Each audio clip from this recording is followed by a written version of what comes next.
Every week we drive to about 10 spots into the East New York, Williamsburg area to drop off meals. For Mr. and Mrs. Lee, Wednesday is the best day of the week. What they're telling us is that they look forward to us stopping by every Wednesdays because their children are out of state in Jersey and in California. Very happy because they are like my son.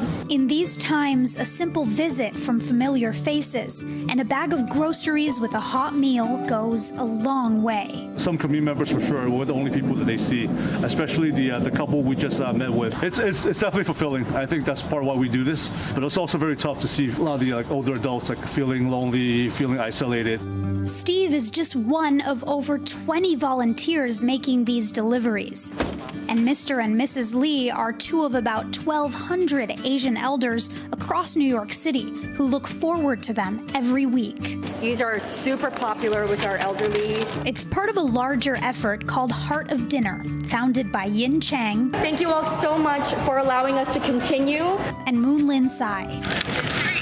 The idea hit them at the onset of the pandemic last March. We were dealing with racism firsthand. People were leaning into really nasty, profane things. At the same time, we were hearing news about our elderly facing food insecurity and elderly being violently attacked at the same time. And these are elderly who remind us of our own grandparents. We were feeling a bit helpless, actually very helpless and frustrated and incredibly upset and angry at the same time. So we wanted to channel all of that energy into something that what we thought was productive in a way that made our elderly feel loved. They started by packaging meals and letters in their own kitchen, then at a friend's studio. She posted on Instagram, and then people were reaching out. Friends were like, oh, we want to be a part of this. What can we do? We were flooded with so many people from around the world. Now they're operating out of Essex Market in Manhattan's Lower East Side.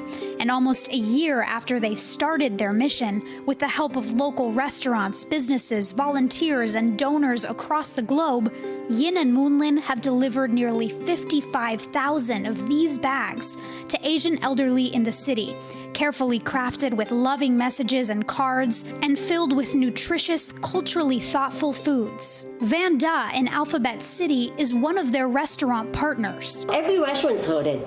The fact is that people are scared to go out. It keeps us busy creating things, and it keeps us being happy to do something good for the community. But as hard as they've worked, some things have not changed. Now to a disturbing rise in attacks on Asian Americans from California to New York. They've seen an uptick in recent weeks in violent attacks against Asian Americans. We did not think that the same reason that started this initiative, it would happen again. Honestly, it pushes us to work even harder. Over 2,000 miles away in Los Angeles, Heart of Dinner's mission has brought this family together. Making these cards for New York City's Asian elderly has made Diana and her daughter feel closer to their ama. I emailed Yin from Heart of Dinner. I wrote to her, my mom lives alone in New York. I live in Los Angeles, and I wish there's a way I could sign her up. It just goes to show you how much thought and love they put into these moments of companionship. The services that Heart of Dinner provides nourishes my mom and others, not just with food, but with love.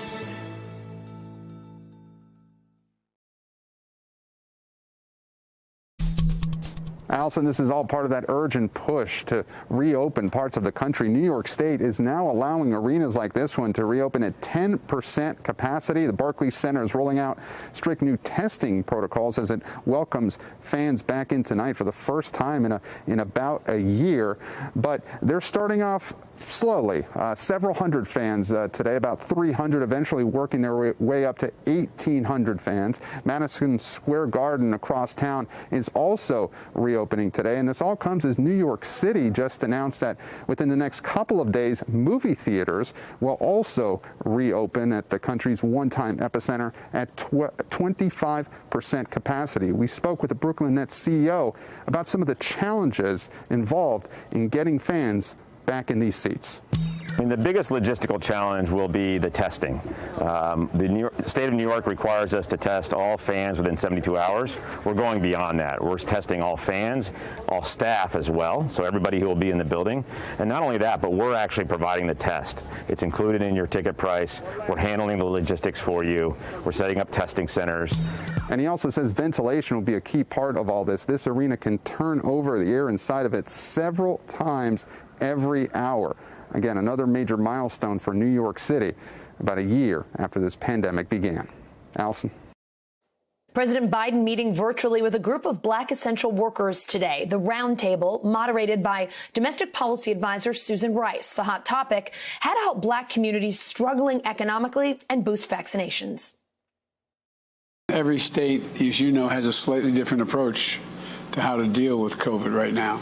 And we're trying to make sure they get all that they need, each of those states. And we're focusing, as a former ambassador said, that we're focusing on the needs, particularly of the most left behind community, the African American community.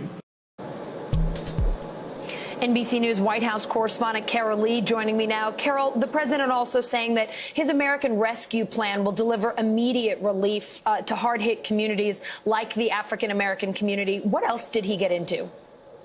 That's right, Allison. And look, the impact of the pandemic on minorities has been a key focus for this administration. This roundtable was one way in which they were trying to highlight the issues there. And the president used this platform to both thank essential workers for what they've done and for the work that they continue to do, but also make this pitch for his coronavirus relief package. And a couple of things that he highlighted that are in his package that he said that they would benefit from is $350 billion in funding for frontline workers. Those checks are supposed to go directly to Americans for $1,400, and investing $160 billion in things like supplies for testing, vaccinations, and other things related to really trying to get this pandemic under control and to get vaccinations into more Americans. The president also talked about tax credits for families, particularly those who have children. Take a listen to what he had to say.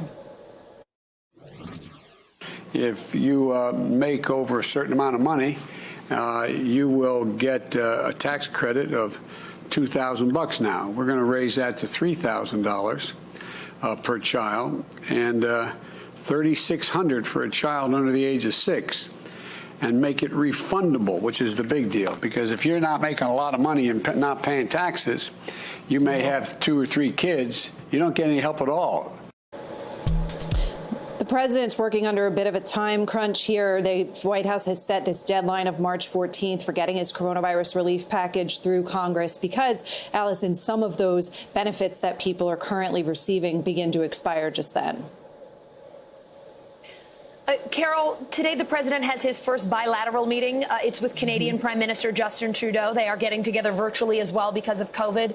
The pandemic, the economy, climate change, all expected to be on the agenda. And of course, the Keystone Pipeline. We know President Biden shut it down with an executive order on his first day in office. That pipeline, of course, running through Canada. What's the White House saying about the president's decision and the meeting today with Trudeau? Well, if you just look at the meeting, Allison, we haven't really seen something like this. This is the first virtual bilateral meeting. So just optically, it's going to look different. All of the things that we're used to seeing through these meetings between a president and a world leader are going to take place. There'll be a one-on-one. The vice president is also supposed to join. There'll be an expanded virtual meeting with the president's national security advisor and the secretary of state. And then the president and the prime minister will deliver remarks in the East Room virtually. Again, so optically it looks different. The tone is expected to be different. This was a bit of a contentious relationship between the U.S. and Canada during the Trump administration. And while there are disagreements, as you noted, namely the Keystone Pipeline, they're expected to have a friendlier atmosphere in this bilateral meeting. And substance-wise, they're going to talk about things like climate change, things like increasing cooperation on defense, and that Keystone XL pipeline. And White House Press Secretary Jen Psaki was asked today about that, about the president's position. Take a listen to what she had to say.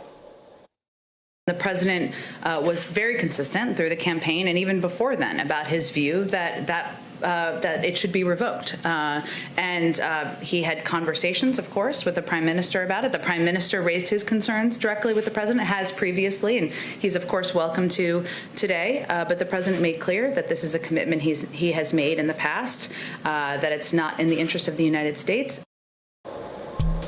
The one thing that they haven't really addressed, Allison, is what they're going to do for all of those individuals who lose jobs because the president is canceling this pipeline. They just haven't had a real consistent and good answer for that. All right, a first bilat like no other, but it looks like this could be the trend these days. Carol Lee, thank you so very much.